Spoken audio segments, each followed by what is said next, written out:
estoy bien. Reinos vastos siempre reinarás. Siglos pasan, tiempos cambian, pero tú eres mismo serás. Reinos bien, yo me encuentro. Reinos vastos siempre reinarás. Siglos pasan, tiempos cambian, pero eres mismo serás. Reinos bien, yo me encuentro. Reinos vastos siempre reinarás. Siglos pasan, tiempos cambian, pero eres mismo serás. Libre soy, libre soy,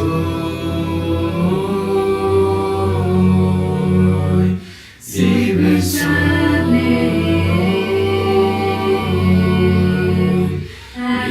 Cansado estoy de lo que soy, mis manos sucias.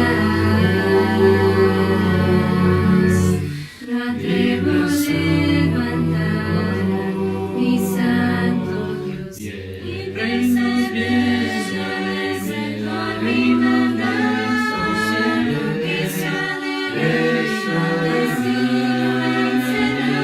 reinarás. Siglos pasan, tiempos cambian, pero eres mismo serás. Dios te bendiga.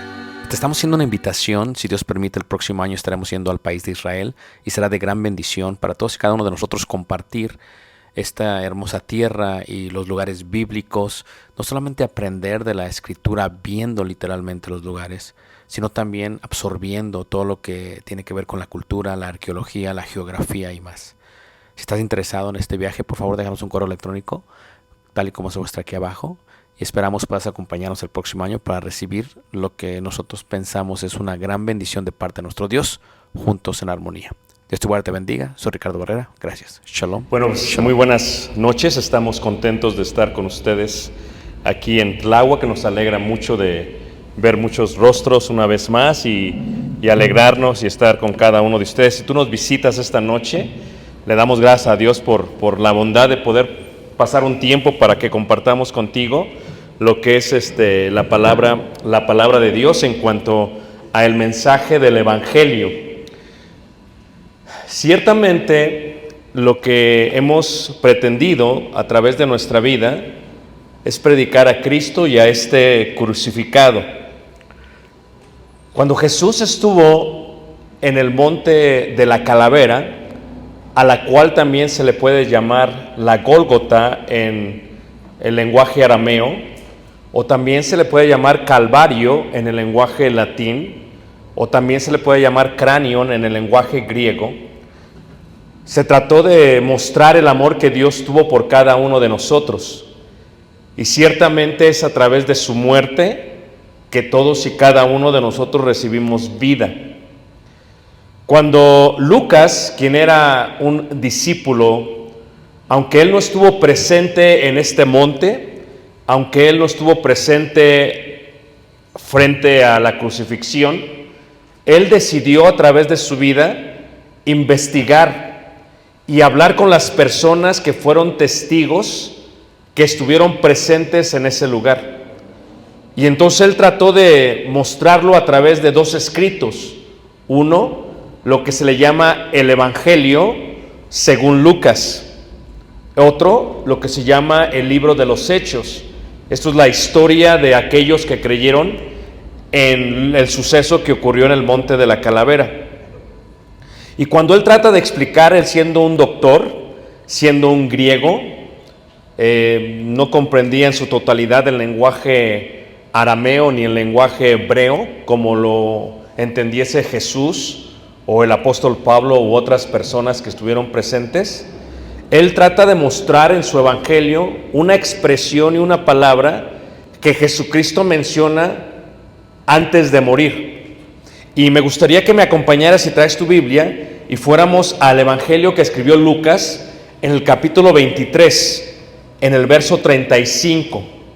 Y entonces lo que trata de hacer Lucas es que coloca en su escrito algo que dice no solamente él, pero todas las personas que estuvieron ahí alrededor oyeron oír de parte de Jesús.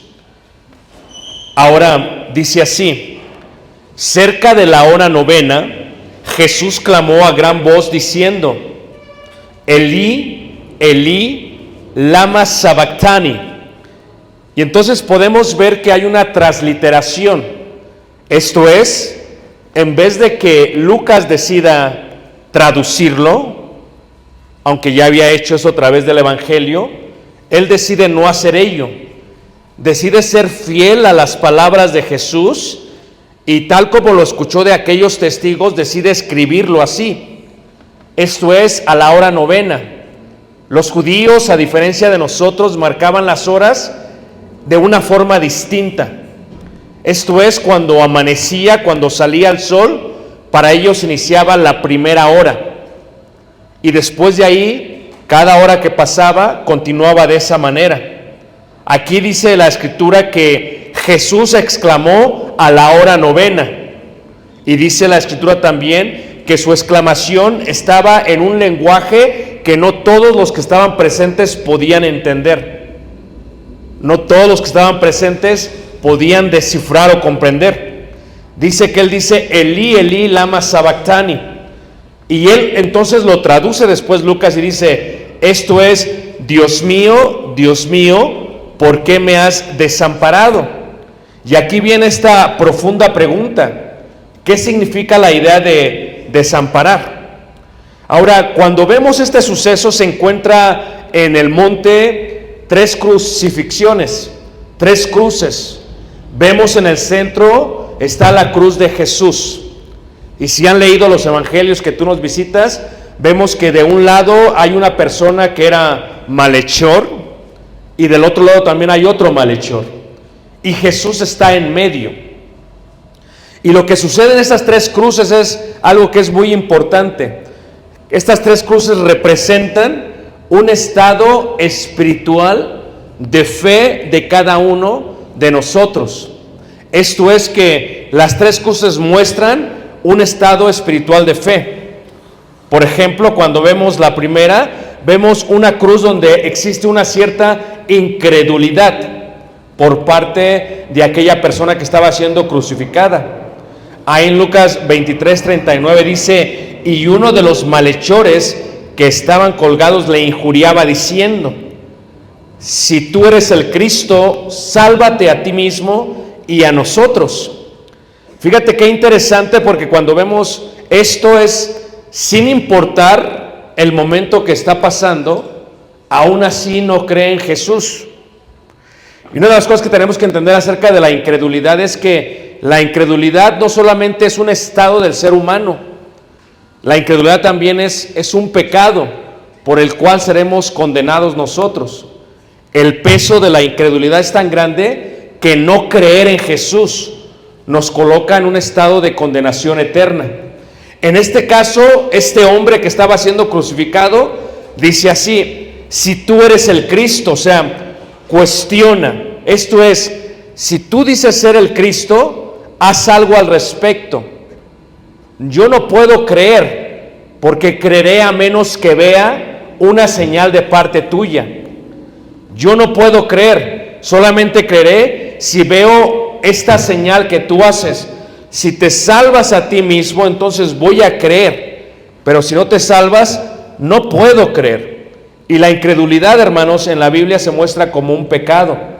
Esto es, si tú nos visitas esta noche y has estado meditando en el mensaje de la crucifixión y del evangelio, estás en uno de 2 estados. Uno de ellos es: crees en Jesús. Otro de ellos es: has oído la historia de Jesús, has oído la historia de la crucifixión, has oído la historia de amor, pero simplemente no crees. Y es pues fe. Fe es la certeza de lo que se espera, la convicción de lo que no se ve. Hebreos capítulo 11, versículo 1. En este sentido, cuando uno no cree, es porque no tiene fe. Cuando uno no cree, es porque está colocado en pecado. Fíjate tú cómo dice ahí Apocalipsis en el capítulo 21. Si vas a tu Biblia y si tienes ahí alguien que está a tu lado y tiene una Biblia a él, puedes ir a Apocalipsis capítulo 21 y vas a ver lo que dice el versículo 8, donde se muestra el juicio final.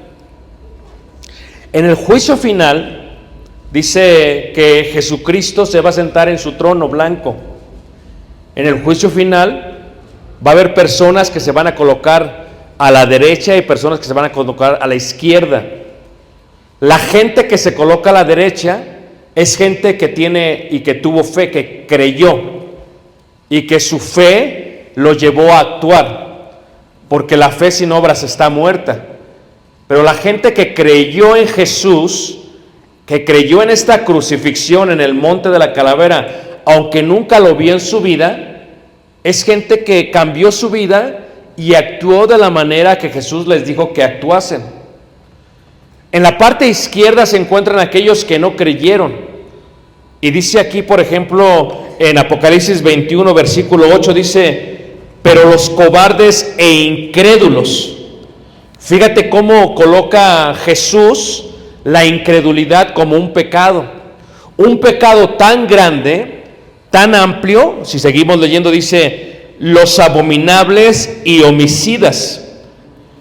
Tal vez tú nunca has matado a alguna persona, tal vez nunca has sido asesino, tal vez nunca has sido homicida.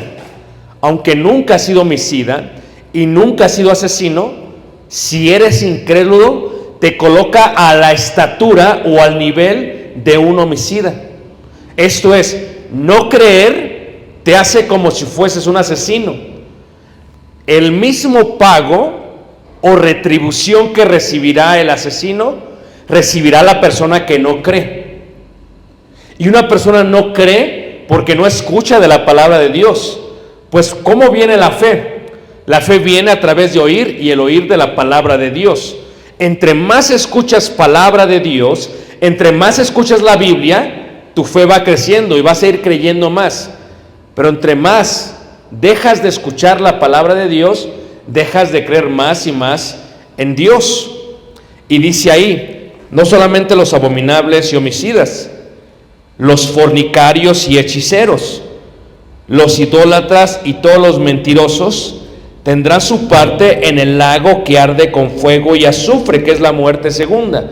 Esto es, la incredulidad es condenable al nivel del fornicario, al nivel del idólatra, al nivel del hechicero, al nivel del homicida.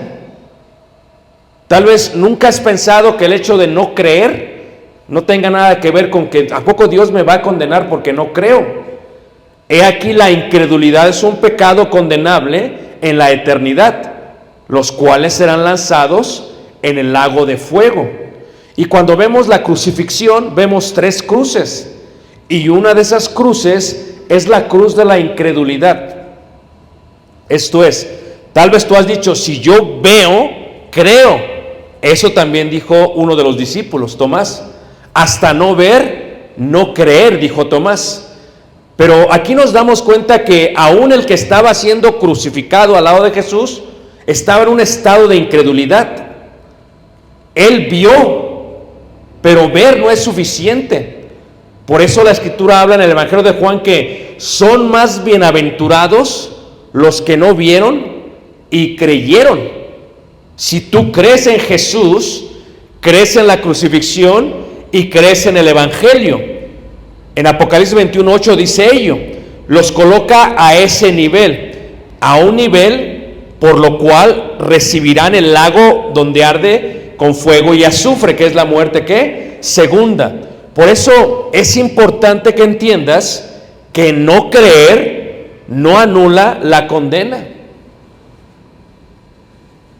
Por eso es tan importante creer y tan importante oír. Y él lo que le dice a Jesús es esto: si tú eres el Cristo. O sea, si tú eres el Mesías, haz esto. Y la incredulidad llena el corazón de la humanidad. La incredulidad llena el razonamiento de la mente. La incredulidad estropea y descanaliza la razón. ¿Por qué? Porque tal vez muchas veces nosotros le decimos a Dios: si tú haces esto por mí, yo hago esto por mí, por ti. Es como un intercambio. A veces en nuestra oración le decimos a Dios: si existes, haz esto. Pero Dios no necesita hacer algo para que le creas. Porque la historia del Evangelio debería de ser suficiente para creer. Si tú colocas a Dios en una condición y dices: si tú haces esto, entonces creo, es una manera de faltarle el respeto a Dios. Y que te coloca a ti en un estado de incredulidad. Y siempre la incredulidad sucede cuando uno está pasando por una gran tribulación o un gran problema. Porque cuando las cosas te van bien, cuando Dios te está bendiciendo, cuando estás prosperando, cuando tienes salud, cuando todo está yendo de maravilla, no cuestionas a Dios.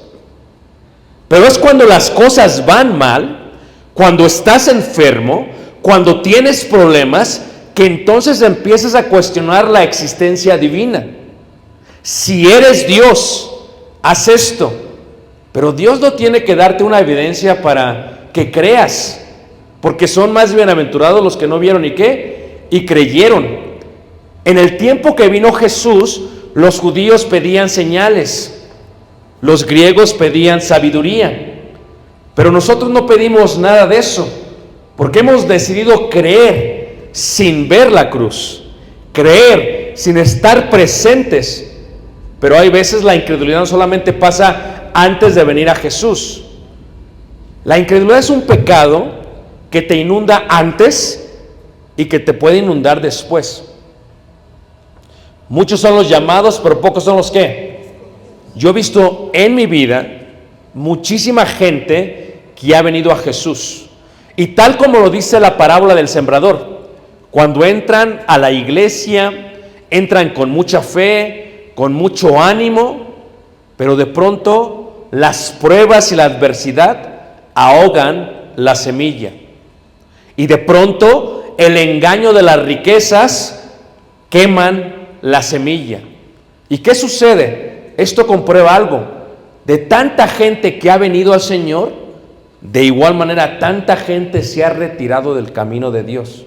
Esto es, mucha gente creyó y mucha gente pasó del estado de la credulidad al estado de la incredulidad. Por lo tanto, la credulidad y la incredulidad es un estado no solamente que se tiene antes de venir a Jesús, sino que puede venir después de venir a Jesús.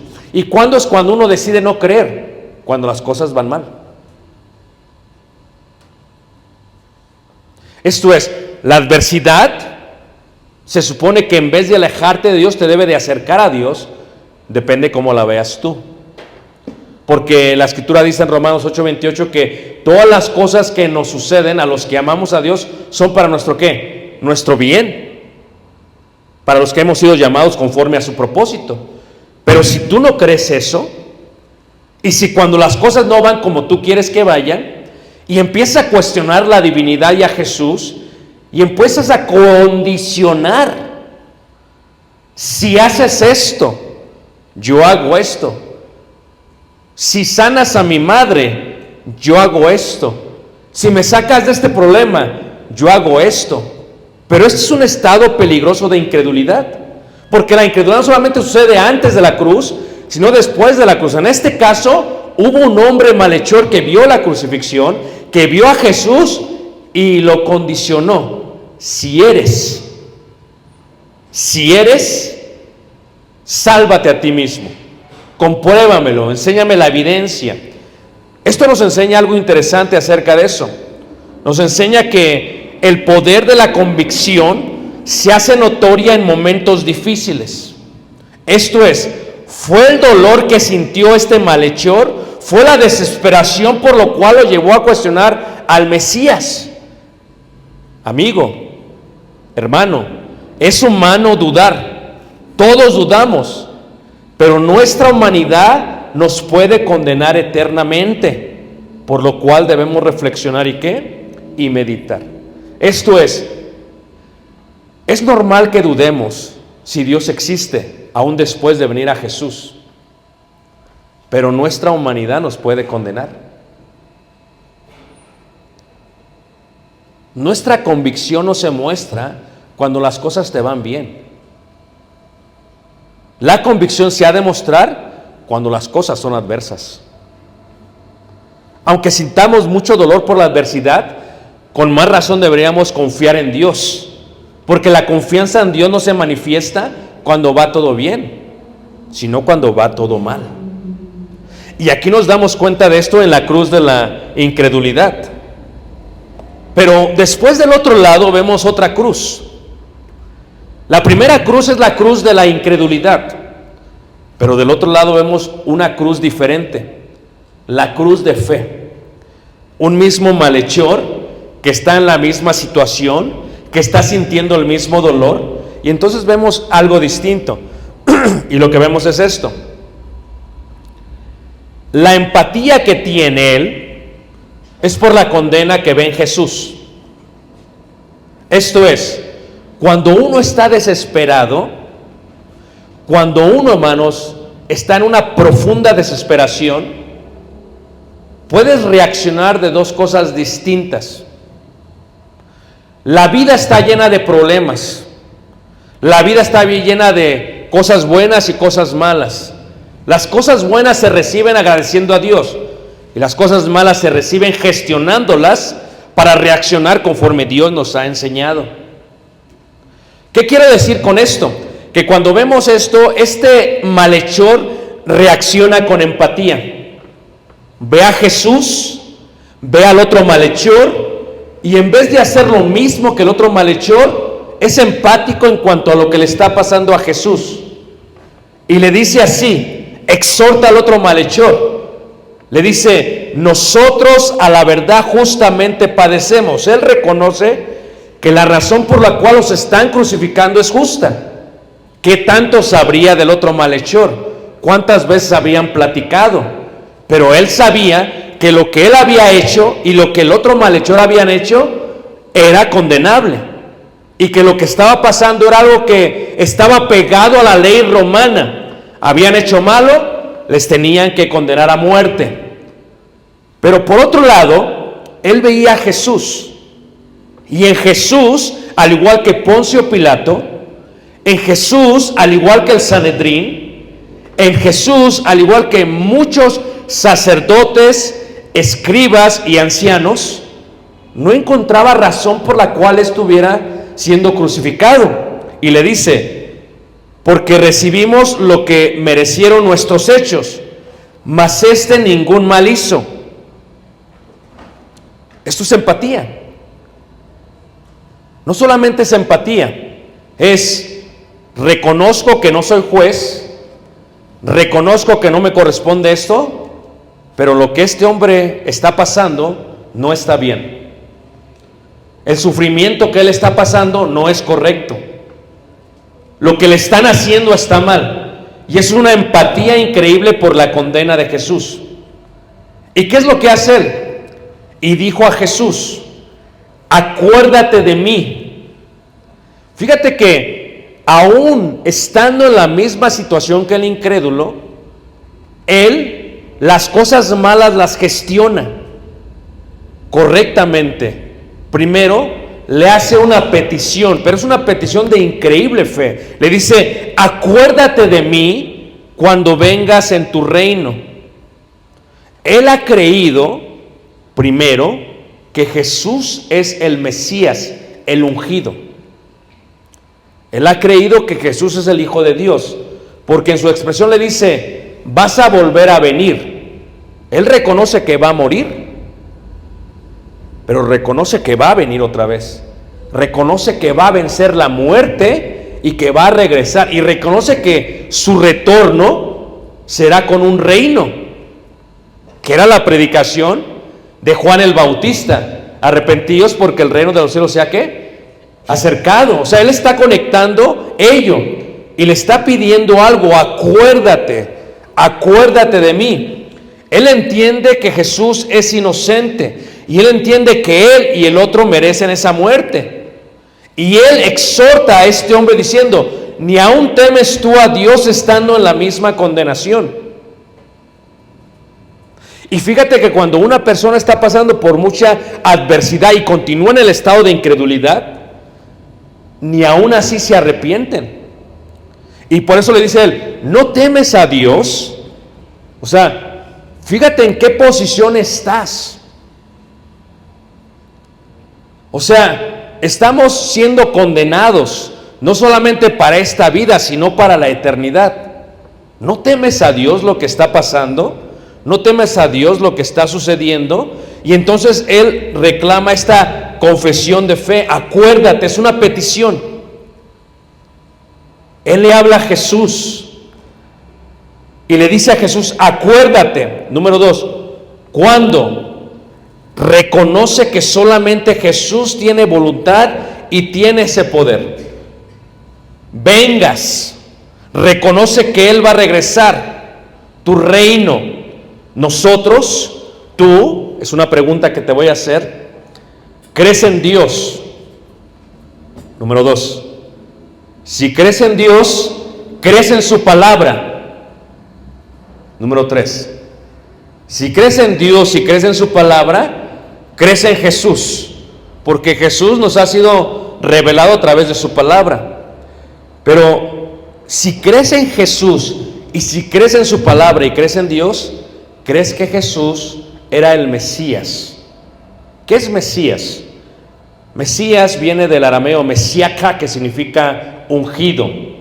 ¿Qué es ungido? En la Biblia, en el Antiguo Testamento, solamente se ungía a 2 personas: a los sacerdotes y a los reyes.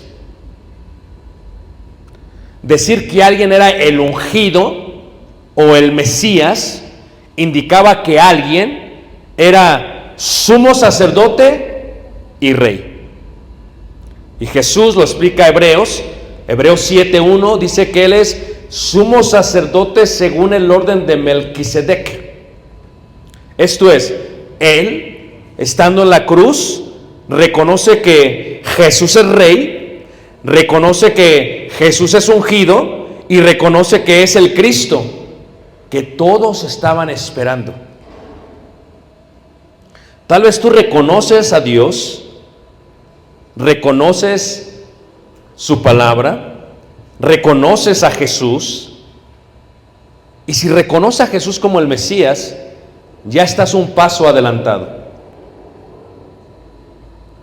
Pero no es suficiente, porque la fe sin obras está muerta.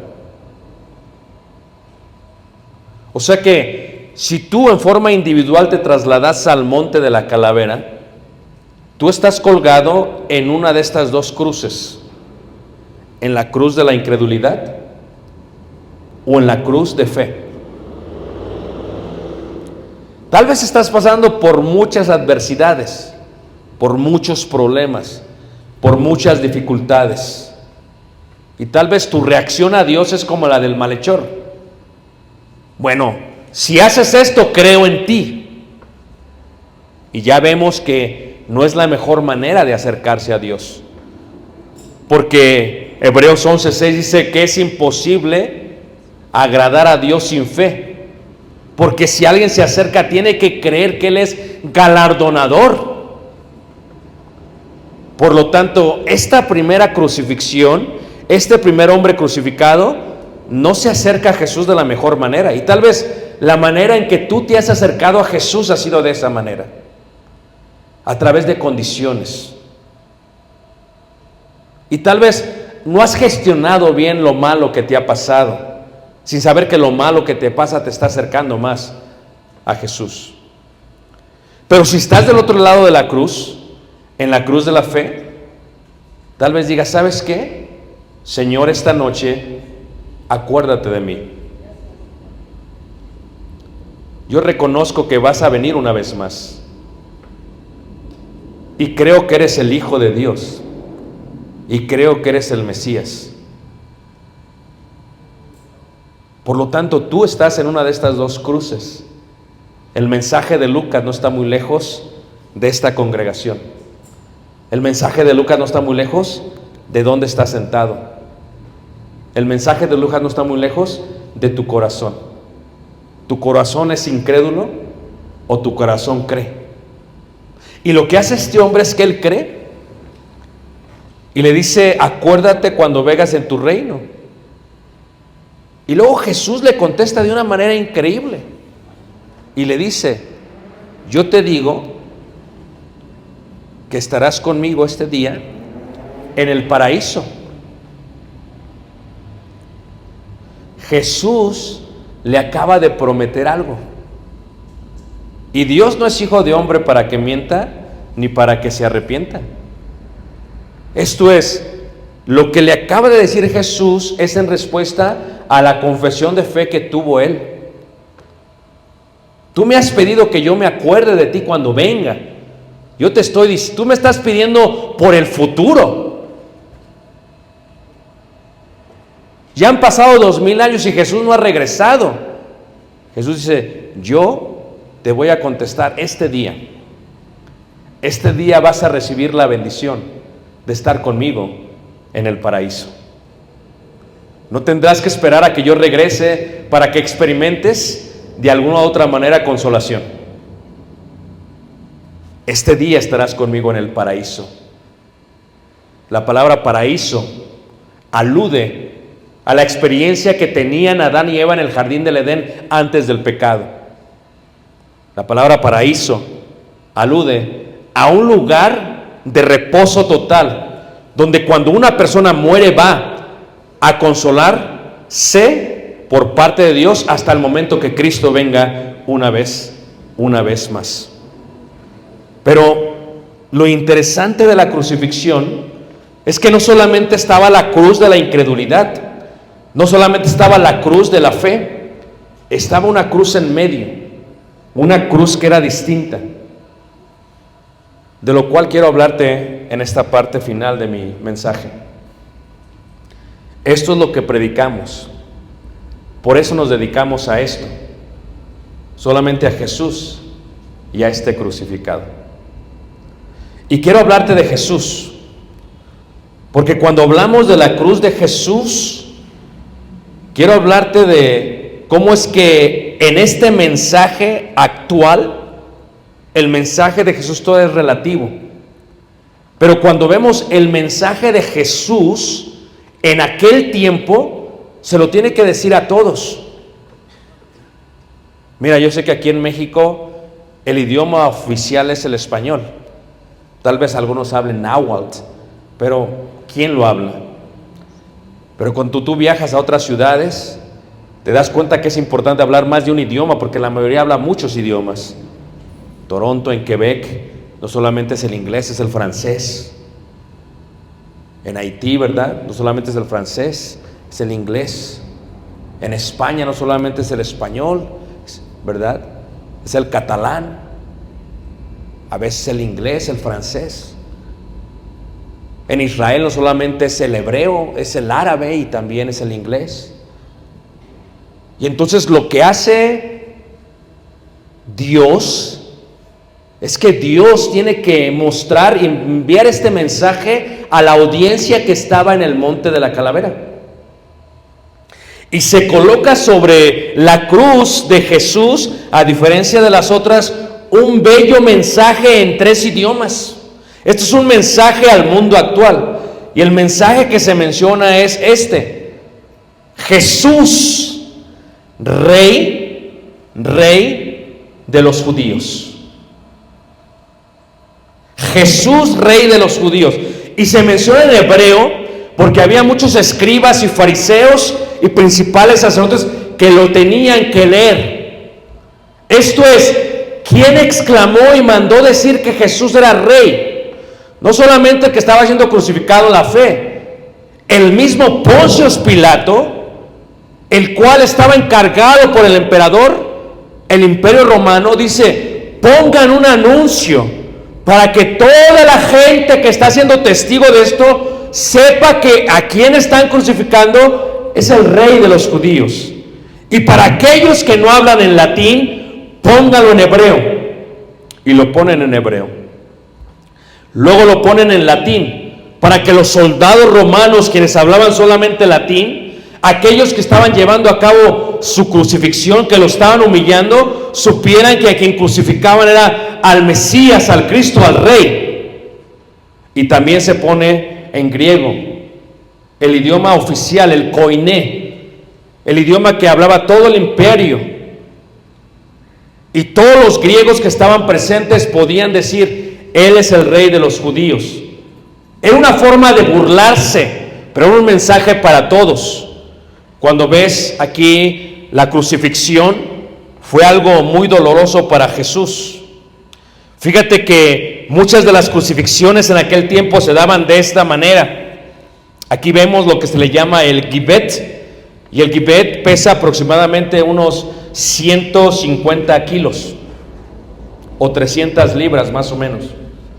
Y lo que sucedía con el gibet era lo que tenías que cargar encima. Pero Jesús no solamente se ha desvelado toda la noche porque no ha dormido. Jesús ha estado en una cárcel donde es fría, desnudo y muy húmeda. Jesús lo han azotado de una manera increíble con escorpiones y le han desgarrado toda su piel y toda su espalda. Y Jesús está cansado porque ha llevado ya casi 7 días de fiestas judías. Y aún así le colocan el gibet arriba de Jesús. Y ha de caminar desde el pretorio hasta el monte de la calavera, lo cual yo lo he caminado muchas veces y son 45 minutos caminando. Pero no en forma plana, hermanos. Es hacia arriba, hacia abajo y en piedra, ¿verdad? La fricción, el contacto es mucho más fuerte para las rodillas y para los pies. Jesús fue golpeado, vituperiado, humillado. Se han burlado de él, le han colocado el gibet, lo ha cargado por 45, no pudo hacerlo, tuvo que ayudarle un hombre que iba por ahí. Y cuando vemos la crucifixión de Jesús, no solamente ello, en aquellos tiempos es una forma en la cual se crucificaba a la gente. Muchas veces colocaban el poste principal donde iban a colocar el gibet e iban a colgar al hombre que estaban, ¿verdad? Que estaban condenando. Algunas otras veces utilizaban árboles, tal como se ve el árbol en la mano derecha, y lo colocaban sobre esa forma. Pero sea como sea, se coloca y se humilla a Jesús. Fíjate que no solamente eso en cuanto a Jesús. Algo que es interesante en cuanto a Jesús es que cuando lo crucificaron hubo muchísimo dolor en la forma corporal, en la forma emocional, en la forma mental. Pero dice la Escritura que pide de beber, y dice que le dan hisopo. Y las ramas de hisopo no son muy largas. Por eso se entiende que la cruz no pudo haber estado muy alta, porque son cortas. Pero la pregunta es: ¿para qué se utilizaba el hisopo? El hisopo profundamente en la Escritura se utilizaba desde el Antiguo Testamento. Por ejemplo, se puede ver el hisopo en la salida de los israelitas cuando ellos iban a salir de Egipto. Dice la Escritura que cuando colocaron la sangre del cordero sobre los lebrillos, la manera en que se colocó la sangre sobre los dinteles y los postes era con hisopo. Esto es, la sangre simboliza sacrificio, el hisopo simboliza amargura. Pero no solamente ello, el hisopo era utilizado como un remedio estomacal para la gente que sufría. O sea, se colocaba hisopo, se hacía una forma de té, para que me entiendas, como un jarabe. La gente se lo tomaba y se purgaba todo el cuerpo. Por eso cuando el rey David en el Salmo 51 habla acerca del pecado que ha cometido contra el esposo de Betsabé y contra Dios sobre todo, ¿verdad? Le dice, purifícame en hisopo. Porque el hisopo purificaba, era amargo totalmente, era increíblemente amargo. Pero la manera en que se le da a Jesús es hisopo, esponja y vinagre. Fíjate cómo humillaron al rey de los judíos, al Hijo de Dios, por quien tú y yo creemos. Lo humillaron de esta manera. Dice la escritura que le dieron de beber. Él pidió de beber y la forma en que le dieron de beber fue con hisopo, esponja y vinagre. Y es algo interesante, porque el hisopo era utilizado en los baños grecorromanos y en los baños también hebreos. Tú te vas a dar cuenta, estas personas que están sentadas en estos baños donde no había ninguna privacidad, y lo que esta persona tiene en la mano es una rama de hisopo, una esponja, porque no había papel de baño, y con eso se limpiaban después de ir al baño. O sea que lo que utilizan para darle de beber a Jesús es algo que se utiliza para limpiarse cuando uno va al baño. O sea, fíjate el nivel de humillación. Fíjate la amargura. Fíjate cómo Jesús está sufriendo de una manera increíble, de una manera profunda. Y la pregunta sería ¿por qué? La cruz de Jesús muestra humillación de parte de los principales sacerdotes, escribas, fariseos y ancianos. ¿Quiénes son los sacerdotes, hermanos? Son hombres que estudian la ley de Moisés, específicamente el libro de Levíticos, Vayikra, y lo están leyendo para asegurarse que todos los rituales que hacen en el templo sean correctos conforme a Dios. ¿Y a quién respetaban todos los sacerdotes y los principales? Al sumo sacerdote. Él era el sacerdote principal. Pues tienen al sacerdote principal delante de ellos. Tienen al sumo sacerdote según el orden de Melquisedec y no lo pueden reconocer. A través de lo que están viendo toda la ley que leen y no lo reconocen. Esto indica algo. Puedes leer la Biblia y no reconocer cuando Dios te está hablando. No solamente ello, estaban con ellos también los escribas. ¿Quiénes son los escribas? Son hombres que hacen copias del Antiguo Testamento. Yo he visto hombres escribas hasta el día de hoy en Jerusalén y trabajan 3 horas y media, 3 horas al día. Hacen copias, letra por letra. ¿Saben cuántas letras, cuántas columnas, cuántos pergaminos o cuántas pieles lleva una ley de Moisés? Lo que ellos estaban escribiendo era lo que estaban viendo. Las profecías la estaban viendo.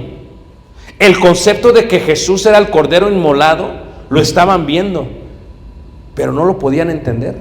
No solamente eso, había también fariseos y ancianos. ¿Quiénes son ellos? Los representantes del pueblo, los maestros de la ley, los que predican como yo lo estoy haciendo en este momento. O sea, ellos hablaban de viene un Mesías y el Mesías ha llegado y no lo reconocían. Esto es, ellos están humillando a aquel que deberían respetar, aquel por el cual escriben, aquel por el cual hacen rituales, aquel por el cual están ¿qué? Enseñando. Pero ¿por qué les costaba trabajo eso? Porque ellos decían, tú que derribas el templo y en 3 días lo reedificas. No creían en él, se burlaban de él todavía. No solamente lo condiciona la cruz de la incredulidad, toda la gente que está alrededor lo está cuestionando. Dice, si tú eres, sálvate a ti mismo, si eres el Hijo de Dios, desciende de la cruz. ¿Por qué, hermanos? Cuando uno hace bullying o cuando uno hace burla, normalmente siempre es uno que escarnece, como dice la Biblia, los escarnecedores. Y los demás simplemente son testigos. Pero el callar otorga.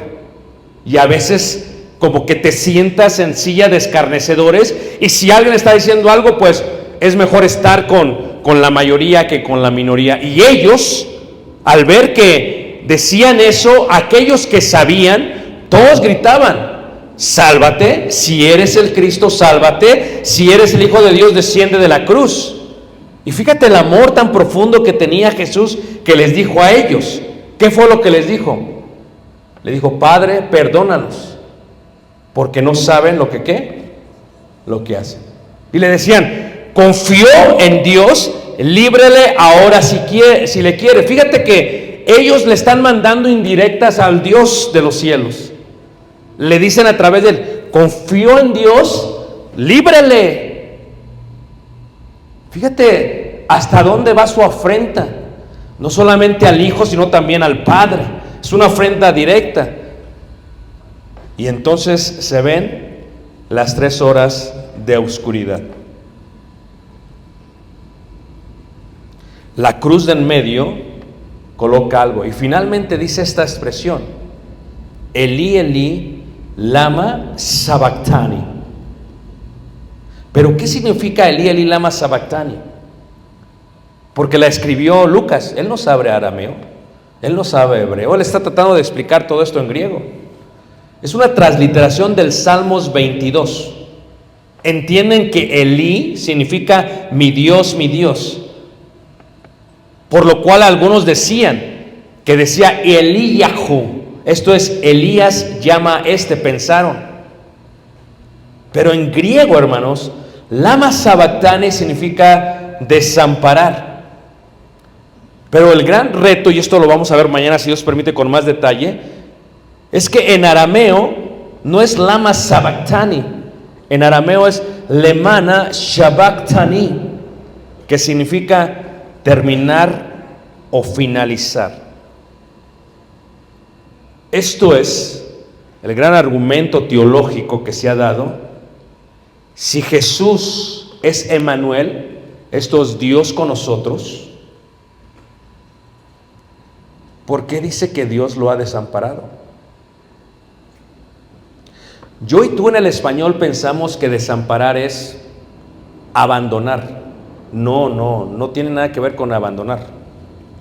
No está diciendo abandonar, dice desamparar en español. Pero una persona puede estar enfrente de ti físicamente y no ampararte. Puede desampararte, si lo quieres ver de esa manera. Pero en este contexto, lo que está diciendo en arameo es: ¿por qué no terminamos con esto? Mañana hablaré un poquito más de ello. En hebreo es Elí, Elí, lama sabactani. Esto es reservar, esto es mantener, esto es ahorrar, esto es perdonar. No es una pregunta, es una afirmación. Jesús ya sabía lo que iba a ocurrir, no es algo nuevo. Él ya les había dicho: es preciso que yo muera, porque así como el trigo, la semilla cae, la semilla muere, la semilla es enterrada y es después que crece y da su fruto.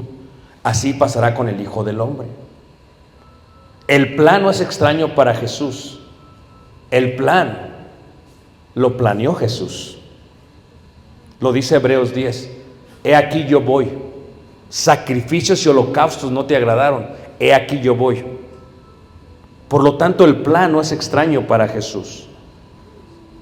Jesús había planificado esto y había esperado 33 años para hacer esto. Y Jesús lo que anhela es morir. Porque cuando Jesús muere, le da vida a todo el mundo. Si tú crees en Jesús, vivirás. Pero si no crees en Jesús, al igual que la cruz de la incredulidad, serás condenado eternamente. Por eso es tan importante la fe. ¿Crees tú en Jesús? ¿Crees tú en el Hijo de Dios? ¿Crees tú en que Jesús es el Mesías? Esta respuesta no la puede dar el que está a tu lado ni el que está enfrente. Solamente la puede dar tu corazón. Porque con el corazón se cree para justicia, pero con la boca se confiesa ¿para qué? Para salvación. Cuando vemos la cruz, tal vez una de las cosas que meditamos es el precioso mensaje del Evangelio. Lo que a mí se me viene a la mente cuando veo la cruz es un bello himno que alguien escribió. Y este himno habla de el profundo amor que Dios tuvo a la humanidad a través de Jesús.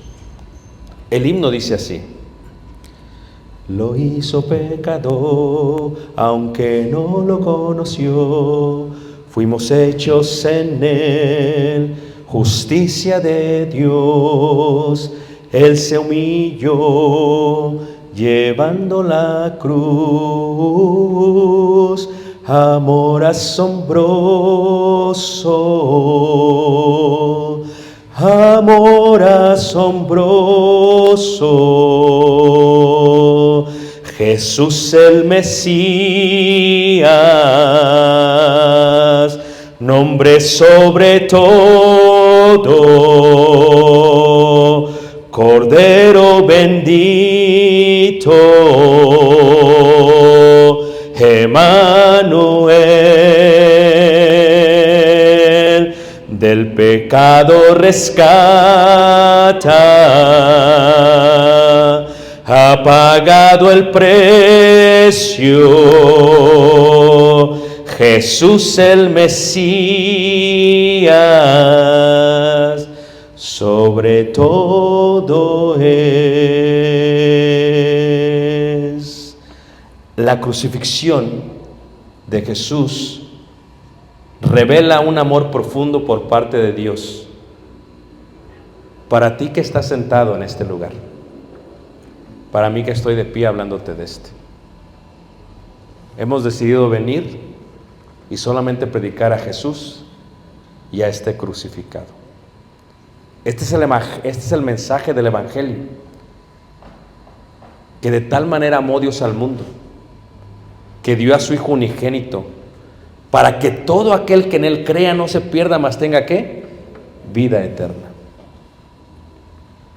Fíjate cómo dice el himno: Dios lo hizo pecador, aunque Jesús nunca lo conoció. Fuimos hechos en Él, justicia de Dios. Él se humilló llevando la cruz. Oh, amor asombroso. Es increíble el amor de Dios, que me tuvo a mí y que te tiene a ti. Es increíble. Y estando ante la cruz, estando en el monte de la calavera, tú estás también colgado. ¿Estás colgado en la incredulidad? ¿Será esto verdad? ¿Será verdad que Dios envió a Jesús y que Jesús era el Hijo de Dios y que Él era Dios entre nosotros? ¿Será verdad que estas personas que se reúnen esta noche en este lugar creen en Él? ¿Será verdad que a través de esta congregación y asamblea se puede encontrar el mensaje del Evangelio y el mensaje de salvación? Si te puedes cuestionar toda la vida. Pero ¿por qué cuestionas el amor que te tuvo Dios? Muy profundo. Él se humilló. Él llevó la cruz. Él fue vituperiado por ti y por mí. Por eso yo hace 30 años que creí en Jesús y que me humillé a Dios y que me arrodillé y que creí, que confesé. Y no voy a ser deshonesto contigo. Yo te voy a decir, he pasado por adversidades, por muchas pruebas, he pasado por el engaño de las riquezas también. Y a pesar de todo eso es cuando más he tenido que mostrar mi convicción a Dios. No solamente al decirlo, sino en el silencio, en la profundidad de la prueba, al confesarlo solo y decir, creo en ti, Señor. Confío en ti. Yo sé que las cosas no están como yo quiero, yo sé que las cosas están de una manera impropia, pero creo en ti. Decido creer en ti porque es en las tribulaciones cuando más me debo aferrar a tu cruz. Cuando más me debo aferrar a Jesús. cuando más me debo aferrar a la fe que tuve. Y esperamos en Dios, continuemos así, porque la incredulidad me podría llenar y me podría también arrasar a mí. Pero decido creer después de 30 años. Y decido decirle a Dios, acuérdate, Señor, de mí cuando vengas otra vez por tu reino, cuando vengas por tu pueblo, acuérdate de mí. Y si muero el día de hoy, permíteme que entre al paraíso, al lugar de reposo con tus santos, y permite que pueda vivir contigo por toda la eternidad. Si aquí estás colgado tú en una de las dos cruces y estás enfrente de la cruz y estás tan cerca de Jesús y estás tan cerca de Dios y estás tan cerca de la salvación, pero puedes estar tan lejos también, porque lo que te aleja es tu incredulidad. Lo que te aleja de Dios eres tú mismo. Uno mismo es el que se pone la zancadilla para no estar cerca de Jesús. Y tú podrías el día de hoy poder solucionar todo eso si decides creer. Hermano, hermana, jóvenes, la vida cristiana no es fácil, pero se cree cuando más se pasa por tribulaciones. Cree hasta el final y Él te va a dar la corona de la vida. Y si tú nos visitas esta noche, no te lo digo yo, te lo dice Jesús a través de mis labios. Te amo, te he esperado, lo he gritado. Él terminó, el Eli lama sabactani, terminó todo por ti. En la cruz cargó tus pecados, en la cruz pagó tu condena y en la cruz te lleva hacia el cielo. Y la única pregunta final es, ¿crees en Jesús? Si lo crees aquí adentro, ¿estarías dispuesto a confesarlo delante de todos? Creo que Jesucristo es el Hijo de Dios. Si estás dispuesto a hacer eso, arrepiéntete de todo lo malo. En las aguas del bautismo Dios te va a perdonar. Todo pecado que hayas hecho, sin importar qué tan grande sea, Dios te va a perdonar. Los va a lavar y empezarás una relación con Dios. Serás añadido a la iglesia y Dios colocará sobre ti el don del Espíritu Santo. Y es el mensaje que tenemos esta noche: a Jesús y a este crucificado. Estás frente a la cruz. Hoy puedes decidir. Hoy puedes venir a Dios. ¿Quieres? Bien puedes. Haz como el malhechor. Sin importar la situación que estaba, exclamó y recibió bendición. Pongamos de pie, cantemos este himno de invitación con el cual queremos invitarte en esta tarde. Si alguien quiere, bien puede. Pasa, hermano, y dirige el himno de invitación. Pasa.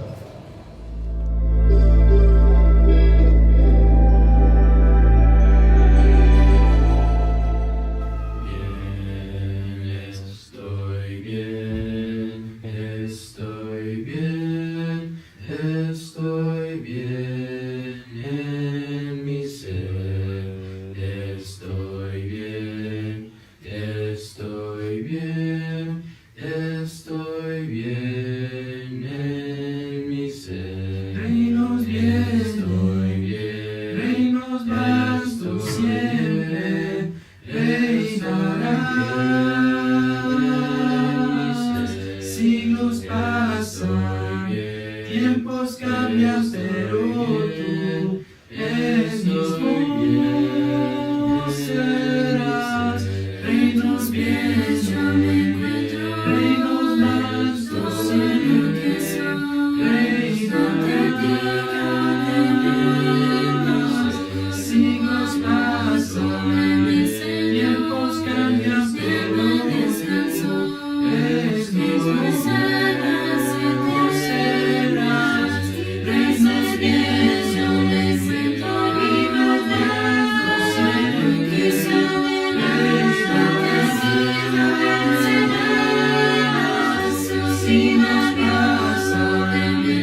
manos sucias.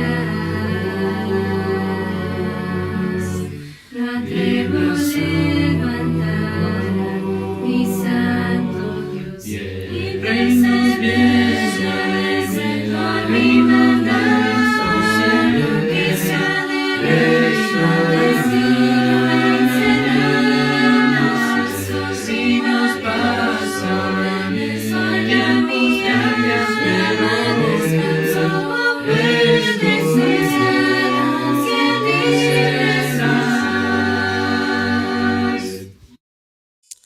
Dios te bendiga.